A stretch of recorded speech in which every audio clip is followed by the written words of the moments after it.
What's up, and welcome to Coffee and Crypto with King, where I go over cryptocurrency news in the morning. Technically, it's the afternoon right now on Martin Luther King Day. Shout out to the late, great Dr. Martin Luther King. Today, I was off, and I said I wasn't going to do a video today. And I actually got two calls and a text message saying, "Hey, bro, where's your Monday morning video at?" And I got guilted into staying consistent because that's something that I always talk about on my channel. Consistency. I'm gonna tell y'all something right now. Consistency in anything will yield phenomenal results if you stick with it. For example, on my YouTube channel, my being consistent and this topic of cryptocurrency has allowed me to gain a lot of new subscribers and stuff to the channel, which I'm thankful for that. Okay. I'm not an expert in the crypto game, but I'm willing to come in here and share my cryptocurrency journey in hopes that somebody is able to glean some type of nuggets that can help them on their cryptocurrency journey as well. Okay. So that's why I do this. I've made a lot of mistakes in the past that I'm able to hopefully come and share with you guys so that you don't make the same mistakes that I make going forward.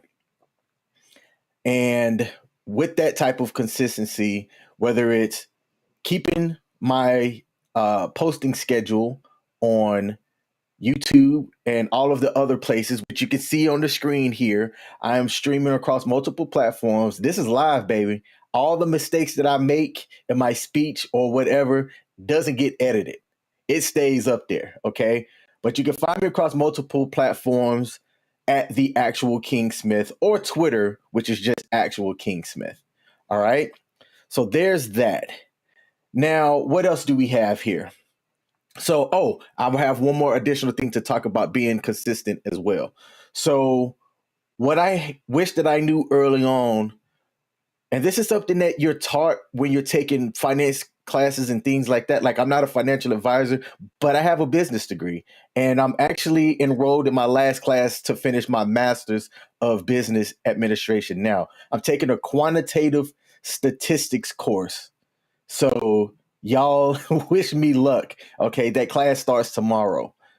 But when you understand how being consistent over time can help either your savings grow if you consistently save money, or your investments grow if you consistently invest over time, you can yield some fantastic results as long as you're analyzing what it is that you're doing. So if anything, I know I titled this one, "Is Your Crypto Safe?" because that's going to be one of the main topics that we talk about today. The other thing that I want to highlight is just being consistent with whatever you do. If that's going to the gym and working out, which I don't do, be consistent. Paying off your debt, be consistent. Posting up on your YouTube channel. If you want to gain a following and things like that, be consistent. So that's the name of that game, consistency. All right. Now, to go into the main subject or this live stream, I want to cover a couple of different things, and then I'm off to go make some money today for some of my other side gigs that I do. All right. Let's take a look at what Walmart's doing. When I saw this one, I said, oh, we got to bring this one up. So Walmart, in my opinion, are extremely smart about what they do. Okay. They don't make decisions all willy-nilly. And this article right here on payments.com says that Walmart is looking to explore emerging technologies that may shape future shopping experiences.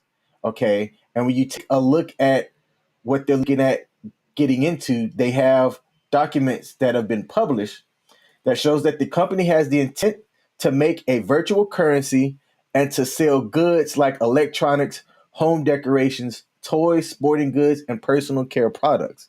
Now, why is this something that is worth talking about? Think about this.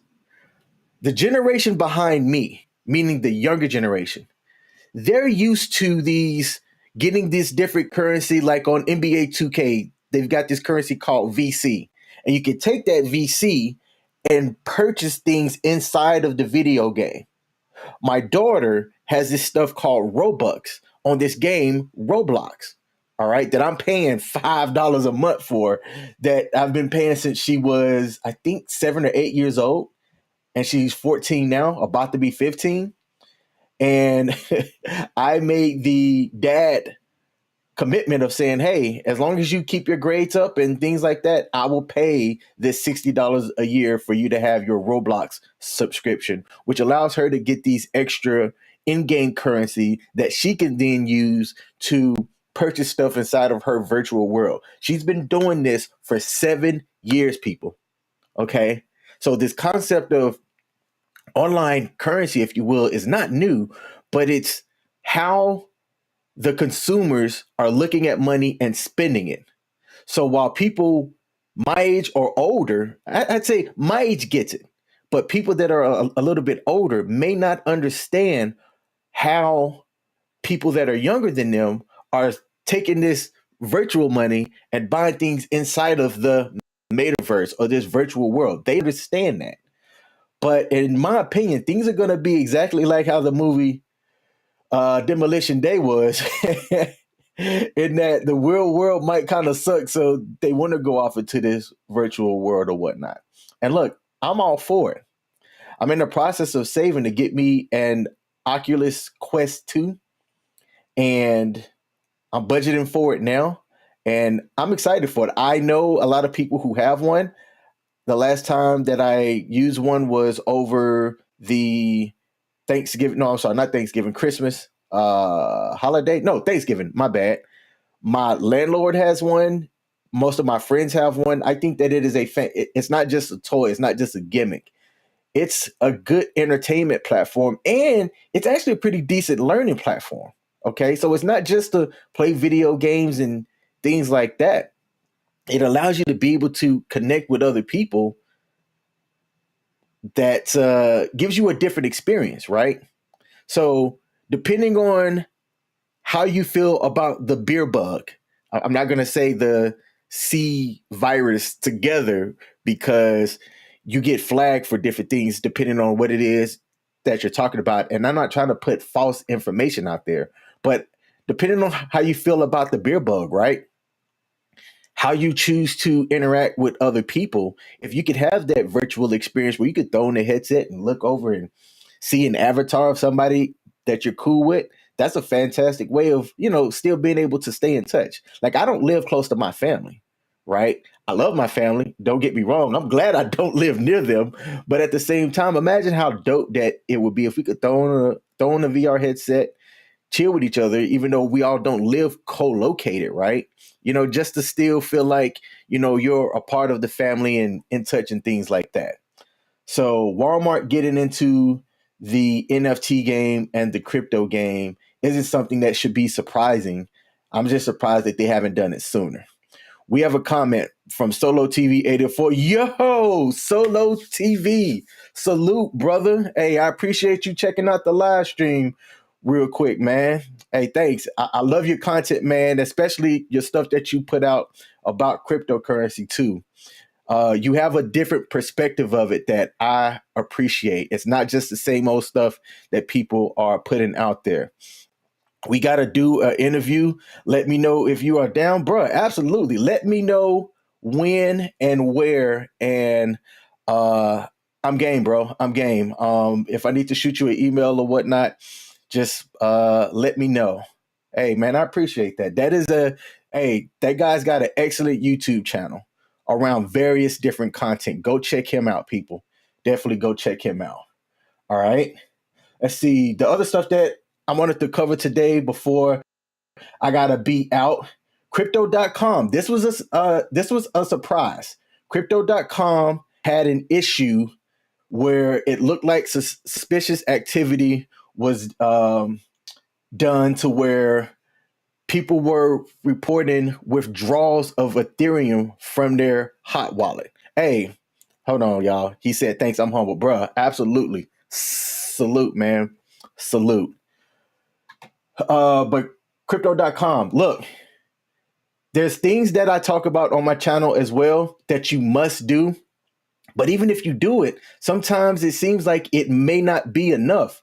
So if you have two-factor authentication and the ability to set that up for your cryptocurrency hot wallets, now remember, hot wallets are stuff like Trust Wallet, MetaMask, the Crypto.com DeFi wallet. These are the ones that are extensions or wallets that are connected to the internet. That's why they're called hot wallets. Cold wallets are things like this: your Nano Ledger X, where it's got a public key and a private key, and you access your wallet by connecting this device to your computer, or if it's the Bluetooth version, you can connect it to your wallet. You're able to make your deposits and withdrawals and swaps and things like that. And when it's unplugged, no activity can happen um, on your wallet. That's the good part about having a cold wallet, which I recommend as well.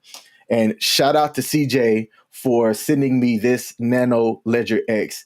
I did an interview with him on my channel. Y'all can go back and check that out. He took a small amount of capital and turned that into 200K easily. Okay, easily.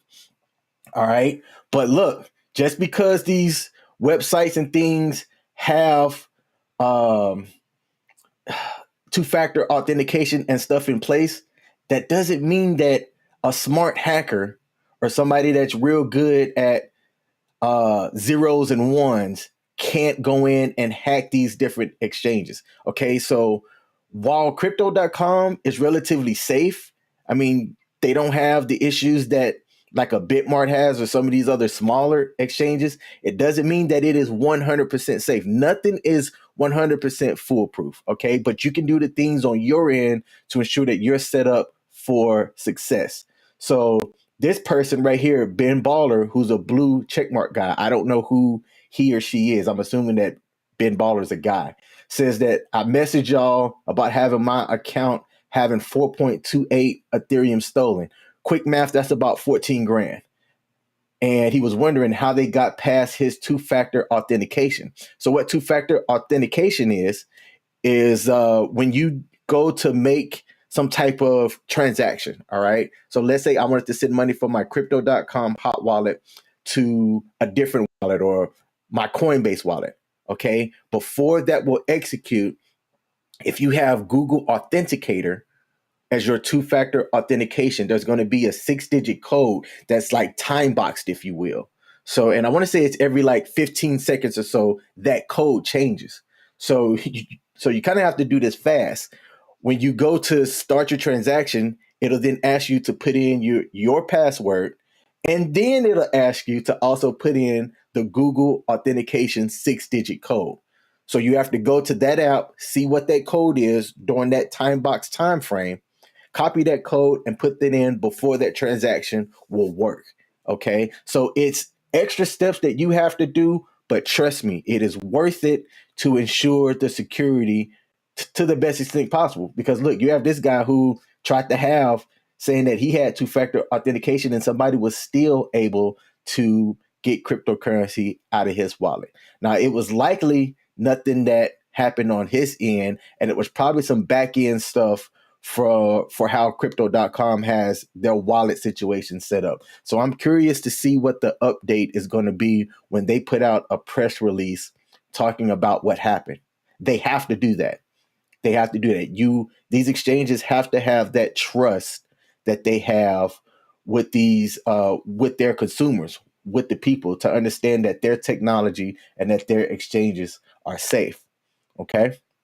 So there's not a whole lot that can happen if it happens on the exchange, like what happened with Bitmart back in December. If you were one of the unlucky ones that had your cryptocurrency hacked, you just got to hope that these exchanges do the right thing by making your account back whole again. If you had 10 Ethereum stolen outside of your wallet, hope that they've got the liquid or the insurance to put that 10 Ethereum back inside of your wallet and do it ASAPidly. Okay. I don't know if ASAPidly is a word, but I just like the way that it sounds. Now, the last article that I want to talk about today before I leave, I saw this article earlier, but this looks to be another person that had wrote, a person by the name of Mackenzie Sagalos. Talked about how Bitcoin millionaires are moving to Puerto Rico for lower taxes and island living. Now, I'm not going to go into this article, but I am going to include it here in the comments. Let's see if I can do this. And I might add it post stream afterwards as well. So y'all could go in and read this.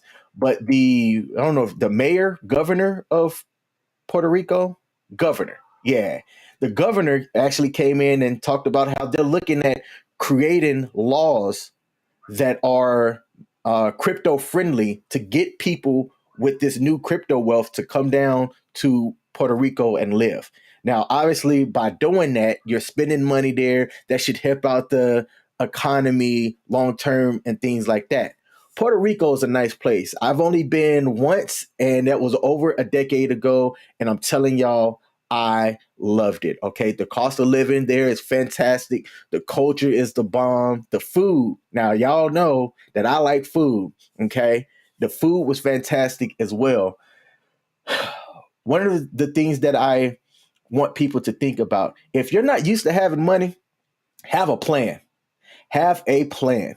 People that know me know I've got a digital playbook, if you will, of when my wealth generates, okay, and I start having I'm not going to call it life-changing wealth, but I'm going to call it generational wealth.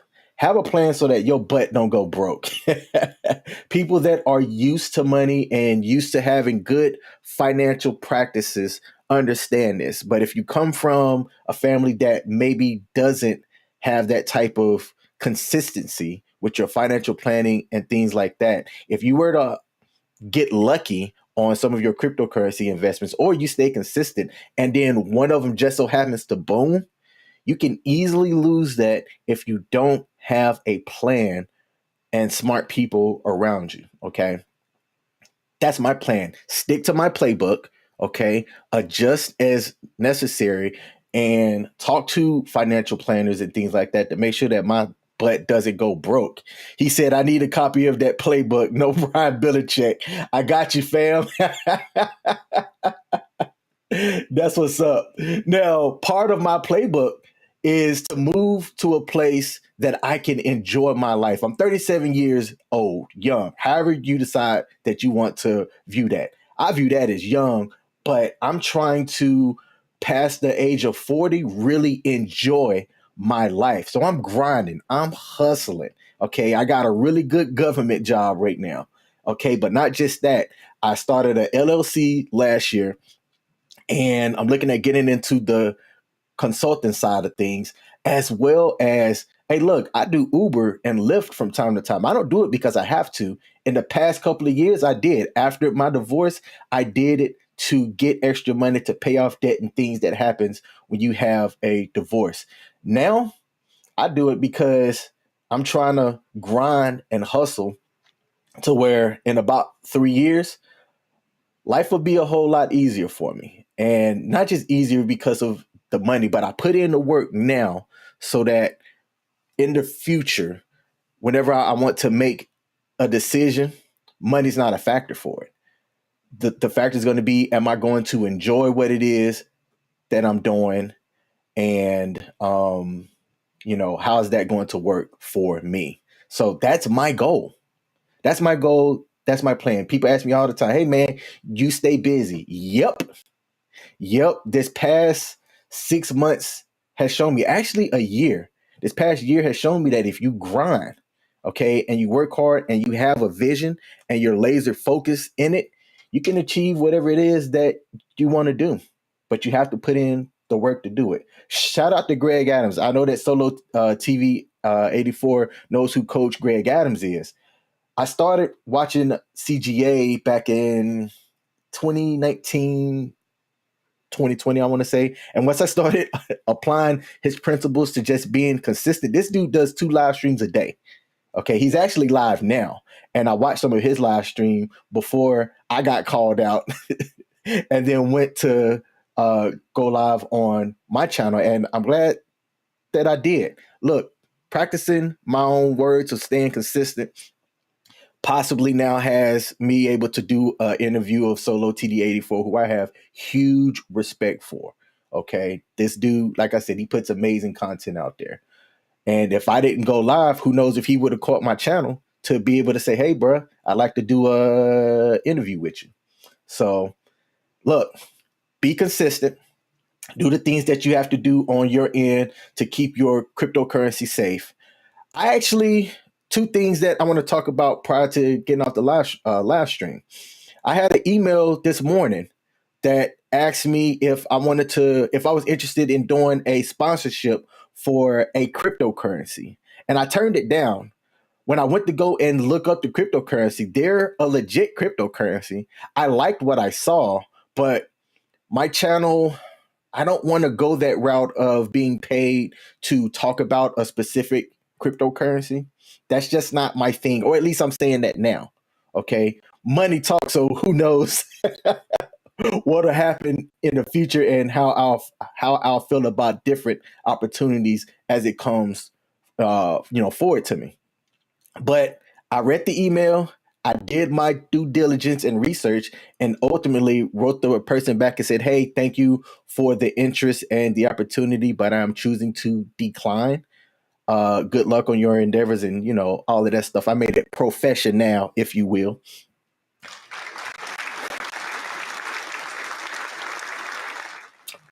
But I turned it down. Now, I do have a sponsor for the channel. We are working out the details now, but this sponsor isn't to shield a certain cryptocurrency. It's actually to educate people about cryptocurrency from all levels. Okay. And I'm really looking forward to ironing out the details for the cryptocurrency sponsor. And we are in the final stages of getting that put together for this channel. So I'm looking forward to that specific sponsorship because it's one that I actually believe in, but it's a cryptocurrency education platform. Think of it like a cryptocurrency aggregator, if you will, but it's free. Now there's going to be some paid stuff as well, but but the big meat of it, which is so the way I thought about it is, would I trust sending my dad to this website so that he could go and learn about cryptocurrency? And my answer was yes. Okay. Shout out to my pops. He also watches my channel too, and maybe understands 10% of what I'm talking about. But this is why I do it. I try to do this channel for the average person that may be a little bit nervous about getting into cryptocurrency, but want to hear somebody else's thoughts on it without all of the technical mumbo jumbo. We got one more comment, and then I'm going to close out the stream. I get hit up all the time by most of the coins that seem scammy to me. My integrity is everything. Hence, it's important that I approach it like an educator. Bam.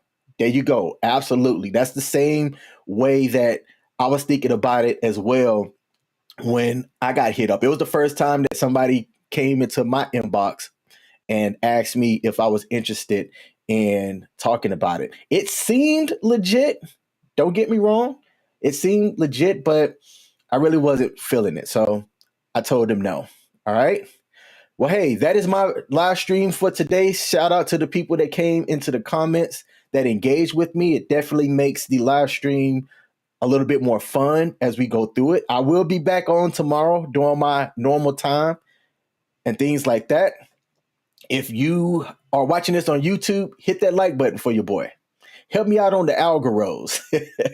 Y'all know that is what I call the algorithm over here. Doing that definitely helps my channel grow and things like that. Shout out to Solo TV 84. Hey, shoot me an email at theactualkingsmith@gmail.com to let me know how to set up the interview and things like that, man. I would love to do that collab and chop it up with you. All right. That's my time for today. Hope y'all enjoyed the rest of this evening and afternoon, and I will be back tomorrow morning with another Coffee and Crypto. Peace.